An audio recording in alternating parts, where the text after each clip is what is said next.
کہ علی کے چاہنے والوں کے دل کالے، ایسے نہیں پیار سے آواز آئے کہ علی کے چاہنے والوں کے دل کالے نہیں ہوتے، جہاں نور ولایت ہو وہاں تالے نہیں ہوتے، جہاں نور ولایت ہو وہاں تالے۔ حضرت سیدنا مولا کائنات، مولا کل قفا، مولا کائنات، مولا علی کرم اللہ تعالی وجہہ الکریم کی شان و عظمت کے اندر، آپ کی فضیلت کے اندر قرآن کی 100 سے زائد آیات آپ کی شان کے اندر نازل ہوئی ہے۔ مولا کائنات مولا علی کرم اللہ تعالی وجہہ الکریم کے فضائل احادیث میں بھی بڑے پڑے ہیں، لیکن مومن کا دل جب ذکر علی کو سنتا ہے، جب آپ کے فضائل و مناقب کو سنتا ہے، آپ کے چہرے کے اوپر کھلکھلاہٹ آ جایا کرتی ہے، لیکن جب قرآن کی زبانی سنے کچھ اور ہی رنگ ہوتا ہے ذکر علی کا۔ میرے دوست ذرا میں قرآن پڑھنے جا رہا ہوں، قرآن کی مشہور و معروف آیت جسے آیت مباہلہ کہا جاتا ہے، جس آیت کے اندر سرکار نے صلاۃ و سلام اور نجران کے عیسائیوں کے درمیان ایک مباہلے کا ذکر ہے، وہ ذکر میں آپ لوگوں کے سامنے رکھنے جا رہا ہوں۔ مباہلہ کیوں ہوا، مباہلہ کسے کہتے ہیں، یہ میں آپ لوگوں کے سامنے رکھوں گا۔ نجران کے عیسائیوں کا ایک گروہ اس بات کے اوپر اڑا ہوا تھا، اسے اپنے حق ہونے پر بڑا ناز تھا، وہ یہ عقیدہ رکھتا تھا کہ عیسیٰ علیہ السلام اللہ تعالیٰ کے بیٹے، اللہ تعالیٰ کے ذات جو ہے ان کی والد ہے، وہ اللہ تعالیٰ کی ذات ان کی والد ہے، اس بات کے اوپر وہ بڑا ان کو ناز تھا، اپنے عقیدے کو بڑا حق اور سچ سمجھتے تھے۔ سرکار علیہ السلام نے ان کو بڑا سمجھایا کہ اللہ تعالیٰ کی ذات لم یلد ولم یولد ہے، نہ اس کی کوئی اولاد ہے نہ وہ کسی کی اولاد ہے۔ اس باطل عقیدے اور نظریے کو رب کی ذات کی طرف کبھی منسوب نہ کرنا، لیکن یہ نجران کے عیسائیوں کا یہ کرو پھر بھی اپنی باتوں سے باز نہیں آیا۔ رب نے اپنے حبیب کو حکم فرمایا کہ انہیں کہہ دو اگر تمہیں اپنے حق ہونے پر اتنا ہی ناز ہے تو ذرا آؤ تو صحیح میدان سجا لیتے ہیں۔ آواز نہ بولو، اگر تمہیں اپنے حق ہونے پر اتنا ناز ہے آؤ ذرا مباہلہ کر لیتے ہیں۔ لوگوں مباہلہ کیا ہوتا ہے؟ مباہلہ یہ ہوتا ہے جو دو گروہ آپس میں مباہلہ کرنے جا رہے ہیں، پہلے ایک گروہ کہتا ہے کہ اگر میں حق پر ہوں اور تو باطل پر ہے تو اللہ تعالیٰ تجھے ہلاک کرے، اور اگر تو حق پہ ہے میں باطل پر ہوں اللہ تعالیٰ مجھے ہلاک کرے۔ پہلے ایک گروہ یہی بات کو دہراتا ہے، پھر اسی طرح دوسرا گروہ اسی بات کو دہراتا ہے۔ سرکار علیہ السلام نے نجران کے عیسائیوں سے فرمایا کہ اے نجران کے عیسائیوں، اگر تمہیں اپنے عقیدے کے حق ہونے پر اتنا ہی ناز ہے اور ذرا مباہلہ کر لیتے ہیں۔ فَقُلْ تَعَالَوْا نَدْعُ أَبْنَاءَنَا وَأَبْنَاءَكُمْ ابناءکم، ہم بھی اپنے بیٹوں کو بلا لیتے ہیں، تم بھی اپنے بیٹوں کو بلا لاؤ۔ وَنِسَاءَنَا وَنِسَاءَكُمْ، ہم بھی اپنی عورتوں کو بلا لاتے ہیں، آپ بھی اپنی عورتوں کو بلا لائیں۔ وَأَنفُسَنَا وَأَنفُسَكُمْ، ہم بھی اپنی جانوں کو، نفس کو بلا لاتے ہیں، تم بھی اپنی جانوں کو بلا لاؤ۔ ثُمَّ نَبْتَغِلْ، پھر ہم مباہلہ کرتے ہیں۔ فَنَجْعَلْ لَعْنَةَ اللَّهِ عَلَى الْكَاذِبِينَ،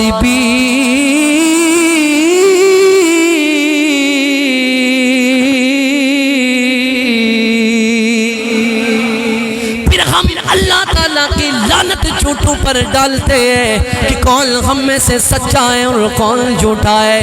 جب نجران کے عیسائیوں نے یہ بات سنی کہ سرکار مدینہ تو مباہلے کے لیے تیار ہو چکے ہیں، تو نجران کے عیسائیوں نے یہ کہا چلو ہمیں ایک دن کا ٹائم دیں، ہم باہم مشاورت کر لیتے ہیں، مشاورت کے بعد ہم آپ کو کل بتا دیں گے کہ ہم نے مباہلہ کرنا ہے یا نہیں کرنا۔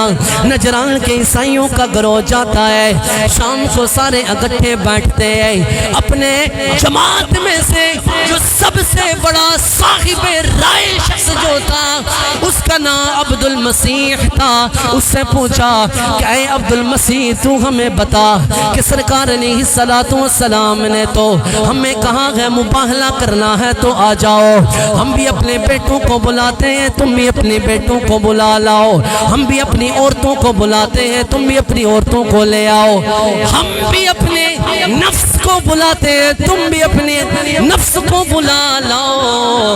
نجران کے عیسائیوں کی مشاورت چل رہی تھی، وہ بڑا صاحب رائے عبد المسیح کہتا ہے کہ اے جماعت نصارہ، تم تو یہ جانتے ہو وہ نبی ہے، مرسل ہے، نبی ہے، مرسل ہے، میں تو یہ دیکھتا ہوں اور کبھی بھی ان کے ساتھ مباہلہ نہیں کرنا ورنہ سارے کے سارے تم لوگ ہلاک ہو جاؤ گے، اور یہاں روئے زمین پر نصارہ کا نام بھی نہیں رہے گا۔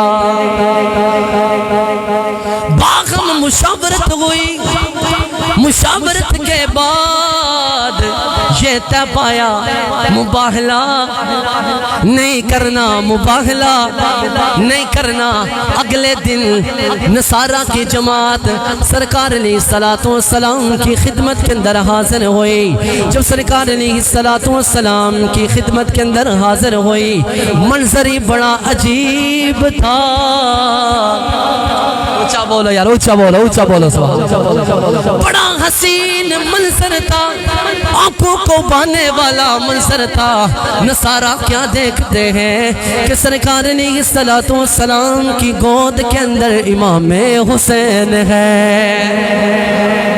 سرکار علیہ السلام کے ہاتھ میں امام حسن کو سرکار علیہ السلام تھمائے ہوئے ہیں، گود میں امام حسن، ہاتھ میں گود میں امام حسین، ہاتھ میں امام حسن، اور آپ کی پیٹھ مبارک کے ساتھ فاطمہ الزہرا اور مولا علی جلوہ فرما گئے۔ اونچی آواز نال بولو، اونچی آواز۔